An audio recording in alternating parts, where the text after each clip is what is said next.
بسم اللہ الرحمن الرحیم نحمده ونصلی علی رسولہ الکریم اما بعد فاعوذ باللہ من الشیطان الرجیم بسم اللہ الرحمن الرحیم۔ اپنی آج کی ویڈیو میں شان سیدنا صدیق اکبر رضی اللہ تعالیٰ عنہ بیان کروں گی۔ صحابہ کرام کے بارے میں نبی علیہ الصلوۃ والسلام کی حدیث ہے کہ میرے صحابہ کے متعلق اللہ سبحانہ تقدس سے ڈرو، جس نے ان سے محبت کی تو میری محبت کی وجہ سے ان سے محبت کی، اور جس نے ان سے بغض رکھا تو میرے بغض کی وجہ سے ان سے بغض رکھا، اور جس نے انہیں ستایا تو اس نے مجھے ستایا۔ آقا علیہ الصلوۃ والسلام نے فرمایا کہ میرے صحابہ تاروں کی طرح ہیں، تم ان میں سے جس کی پیروی کرو گے ہدایت پاؤ۔ اور آقا علیہ الصلوۃ والسلام نے فرمایا کہ جب تم ان کو دیکھو جو میرے صحابہ کو برا کہتے ہیں تو کہو کہ تمہارے شر پر اللہ سبحانہ تقدس کی پھٹکار۔ شہنشاہ صداقت سیدنا صدیق اکبر رضی اللہ تعالیٰ عنہ کی بہت شان ہے۔ ویسے تو سارے ہی صحابہ کرام کی بہت ہی زیادہ شان ہے، لیکن سیدنا صدیق اکبر کے بارے میں آقا علیہ الصلوۃ والسلام نے فرمایا کہ ہم پر کسی کا احسان نہیں مگر ہم نے اس کا بدلہ دے دیا، سوائے ابوبکر صدیق رضی اللہ تعالیٰ عنہ کے، کیونکہ ہم پر ان کا اتنا احسان ہے کہ قیامت کے روز اللہ سبحانہ تقدس ہی ان کا بدلہ دے گا، اور کسی کے مال نے مجھے اتنا نفع نہیں دیا جتنا نفع ابوبکر صدیق کے مال نے دیا۔ آقا علیہ الصلوۃ والسلام نے فرمایا کہ اے ابوبکر، تم غار میں میرے ساتھی تھے اور حوض پر بھی میرے ساتھی ہوگے۔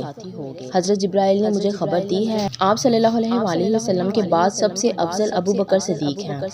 جس قوم میں ابوبکر صدیق ہوں انہیں یہ لائق نہیں کہ ان کی امامت ابوبکر صدیق کے علاوہ کوئی اور کرے۔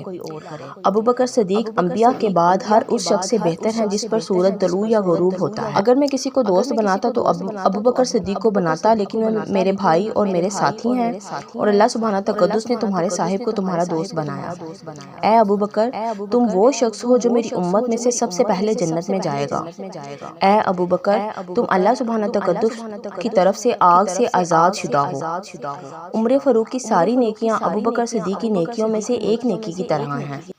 ایک صحابی نے عرض کیا کہ لوگوں میں آپ صلی اللہ علیہ وآلہ وسلم کو سب سے زیادہ پیارا کون ہے؟ آپ صلی اللہ علیہ وآلہ وسلم نے ارشاد فرمایا عائشہ رضی اللہ عنہا۔ پھر عرض کیا کہ مردوں میں سب سے پیارا کون ہے؟ تو آپ صلی اللہ علیہ وآلہ وسلم نے ارشاد فرمایا کہ ان کے والد ابوبکر صدیق رضی اللہ عنہ۔ حضرت عائشہ رضی اللہ عنہا نے رسول اللہ صلی اللہ علیہ وآلہ وسلم سے عرض کیا کہ یا رسول اللہ صلی اللہ علیہ وآلہ وسلم، کیا کسی کی نیکیاں آسمان کے تاروں کے برابر ہوں گی؟ آپ صلی اللہ علیہ وآلہ وسلم نے ارشاد فرمایا کہ ہاں، وہ عمر فاروق ہیں جن کی نیکیاں آسمان کے ستاروں کے برابر ہیں۔ آپ رضی اللہ عنہا نے عرض کیا کہ یا رسول اللہ صلی اللہ علیہ وآلہ وسلم، ابوبکر صدیق رضی اللہ عنہ کی نیکیاں کہاں گئیں؟ آپ صلی اللہ علیہ وآلہ وسلم نے ارشاد فرمایا کہ عمر کی ساری عمر کی نیکیاں ابوبکر صدیق کی نیکیوں میں سے ایک نیکی کی طرح ہیں۔ حضور اکرم صلی اللہ علیہ وآلہ وسلم حضرت سیدنا علی رضی اللہ عنہ کے ساتھ کھڑے تھے کہ اتنے میں حضرت سیدنا ابوبکر صدیق رضی اللہ عنہ تشریف لے آئے تو آپ صلی اللہ علیہ وآلہ وسلم نے آگے بڑھ کر ان سے مصافحہ فرمایا، پھر گلے لگا کر آپ کے منہ کو چوم لیا، اور حضرت علی رضی اللہ عنہ سے ارشاد فرمایا کہ اے ابو الحسن، میرے نزدیک ابوبکر صدیق رضی اللہ عنہ کا وہی مقام ہے جو اللہ سبحانہ تقدس کے ہاں میرا مقام ہے۔ سبحان اللہ۔ فرشتے ابوبکر صدیق کو روز قیامت لائیں گے اور انبیاء اور صدیقین کے جنت میں جگہ دیں گے۔ جنت میں ایک ایسا شخص داخل ہوگا کہ تمام جنت والے اسے پکار پکار کر کہیں گے مرحبا مرحبا مرحبا، یہاں تشریف لائیے۔ حضرت سیدنا ابوبکر صدیق رضی اللہ عنہ نے بڑے تعجب سے پوچھا کہ یا رسول اللہ صلی اللہ علیہ وآلہ وسلم، کیا ہم بھی اس شخص کو دیکھ پائیں گے؟ آپ صلی اللہ علیہ وآلہ وسلم نے ارشاد فرمایا کہ اے ابوبکر صدیق، وہ جنتی شخص تم ہی تو ہو۔ سبحان اللہ۔ مجھے آسمانوں کی سیر کروائی گئی، بس میرا جس آسمان سے گزر ہوا میں نے اپنا نام وہاں لکھا ہوا پایا، اور اپنے بعد ابوبکر صدیق کا نام بھی لکھا ہوا پایا۔ ابوبکر صدیق دنیا اور آخرت میں میرا بھائی ہے۔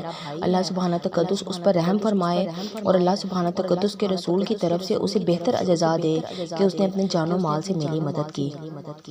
جس شخص کی صحبت اور مال نے مجھے سب لوگوں سے زیادہ نفع پہنچایا وہ ابوبکر صدیق ہے، اور اگر میں دنیا میں کسی کو خلیل بناتا تو ابوبکر صدیق کو بناتا، لیکن اسلامی اخوت قائم ہے۔ ابوبکر صدیق کے علاوہ کوئی ایسا شخص نہیں جس نے اپنے جان و مال کے ذریعے سب سے زیادہ میری مدد کی ہو۔ ابوبکر صدیق سے بڑھ کر کسی نے مجھ پر احسان نہیں کیا، انہوں نے اپنی جان و مال سے میری مدد کی اور اپنی بیٹی کا نکاح مجھ سے کیا۔ لوگوں میں جس نے اپنی دوستی اور اپنے مال کے ذریعے مجھ پر سب سے زیادہ احسان کیے وہ ابوبکر صدیق ہیں، بس ان سے محبت کرنا، ان کا شکریہ ادا کرنا اور ان کی حفاظت کرنا میری امت پر واجب ہے۔ اے ابوبکر، اللہ سبحانہ تقدس تمہیں رضوان اکبر عطا فرمائے۔ آپ رضی اللہ عنہ نے عرض کیا کہ وہ کیا ہے؟ تو آپ صلی اللہ علیہ وآلہ وسلم نے ارشاد فرمایا کہ اللہ سبحانہ تقدس تمام بندوں پر عام تجلی فرمائے گا اور تم پر اپنی خاص تجلی فرمائے گا۔ سبحان اللہ۔ مجھے کسی کے مال نے اتنا فائدہ نہیں پہنچایا جتنا ابوبکر صدیق کے مال نے فائدہ پہنچایا۔ حضور اقدس صلی اللہ علیہ وآلہ وسلم کی یہ بات سن کر حضرت سیدنا صدیق اکبر رونے لگے اور عرض کیا کہ یا رسول اللہ صلی اللہ علیہ وآلہ وسلم، میری جان اور میرے مال کے مالک آپ ہی تو ہیں۔ میری امت کے لیے سب سے زیادہ مہربان ابوبکر صدیق ہیں۔ ابوبکر صدیق میرے بعد میری ساری امت سے افضل ہیں اور وہ روز قیامت انبیاء کرام کی طرح شفاعت کریں گے۔ ابوبکر صدیق پر کسی کو فضیلت مت دو کہ وہ دنیا اور آخرت میں تم سب سے بڑھ کر افضل ہے۔ بروز قیامت میرے پاس سب سے پہلے ابوبکر صدیق آئیں گے۔ اے اللہ سبحانہ تقدس، میں نے غار میں ابوبکر صدیق کو اپنا رفیق بنایا تھا تو اسے جنت میں میرا رفیق بنا دے۔ ہر نبی کا ایک رفیق تھا اور جنت میں میرا رفیق ابوبکر صدیق ہوگا۔ سبحان اللہ۔ سیدنا صدیق اکبر رضی اللہ عنہ کی شان دیکھیں آپ نے، کیا آقا علیہ الصلوۃ والسلام نے کتنی پیاری حدیثیں ان کے بارے میں فرمائی ہیں۔ حدیث کو سنیں تو ایمان تازہ ہو جاتا ہے کہ سیدنا صدیق اکبر کی شان کتنی بلند ہے کہ آقا علیہ الصلوۃ والسلام نے فرمایا کہ قیامت کے دن سب سے پہلے وہ میرے پاس ہے، اور سب سے زیادہ نفع جو ہے سیدنا صدیق اکبر کی وجہ سے آقا علیہ الصلوۃ والسلام کو پہنچا۔ اور آقا علیہ الصلوۃ والسلام نے فرمایا کہ ابوبکر صدیق پر کسی کو فضیلت مت دو کہ وہ دنیا اور آخرت میں تم سے سب سے بڑھ کر افضل ہے۔ وہ لوگ جو کہتے ہیں کہ صحابہ کرام کی کوئی شان نہیں، صحابہ کرام کی کوئی اہمیت نہیں، یہ ان کے لیے کیا آقا علیہ الصلوۃ والسلام نے خود فرمایا کہ وہ تم سب سے زیادہ بڑھ کر افضل ہیں اور انبیاء کرام کی طرح شفاعت کریں گے روز قیامت۔ اس سے بڑھ کر اور کیا شان ہوگی ان کی کہ جب آقا علیہ الصلوۃ والسلام کو آسمانوں کی سیر کروائی گئی تو ہر آسمان پر آقا علیہ الصلوۃ والسلام نے اپنے نام کے ساتھ سیدنا صدیق اکبر کا نام لکھا ہوا پایا۔ اس سے بڑھ کر فضیلت اور کیا ہو سکتی ہے۔ اللہ تعالیٰ کا لاکھ شکر ادا کیا کریں کہ اللہ پاک نے ہمیں پیارے حبیب نبی کا امتی بنایا، نبی کے صحابہ کرام ہمیں عطا فرمائے، اتنے شانوں والے صحابہ کرام ہمیں عطا فرمائے۔ اللہ پاک سے دعا کیا کرے کہ اللہ پاک ہمیں ان کے نقش قدم پر چلنے کی توفیق عطا فرمائے اور اللہ پاک ہمیں ان کے فیض و برکات حاصل کرنے کی توفیق عطا فرمائے۔ درود پاک ہر درد کی دوا ہے، درود پاک پڑھتے جائیں، پڑھاتے جائیں۔ اللہ پاک آپ سب کو اپنے حفظ ایمان میں رکھے۔ وما علینا الا البلاغ المبین۔